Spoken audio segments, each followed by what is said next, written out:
Hvernig getum við vitað hvað er satt? Allt frá því að menn urðu færir að hugsa, höfum við spurt stóra spurninga hvernig heiminum í kringum okkur er háttað.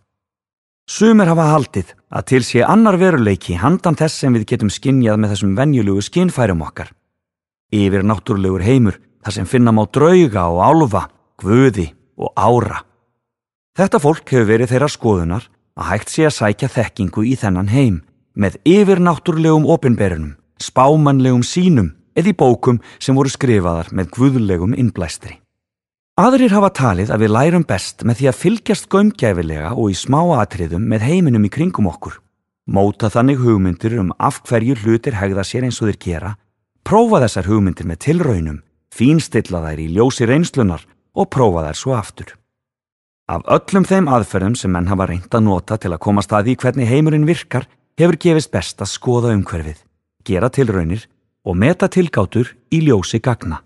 Spámenn hafa ótalsinnum sagt heimsendi í nánd, en hér erum við enn.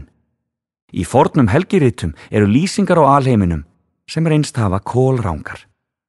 Ef við ættum að velja á milli þess að taka lyf frá lækni sem ávísar því í ljósi aðferðafræði sem byggir á tilraunum eða frá lækni sem ávísar því í ljósi vitrana, þá veljum við líklega ekki lyfin sem komu fram í vitrunum.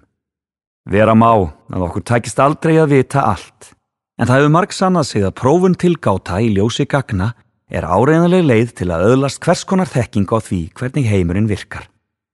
Með hjálp vísindanna höfum við læknað banvæna sjúkdóma, skapað ótrúlega tækni og komist að hlutum alheiminn sem vekja hjá okkur óskipta undrun.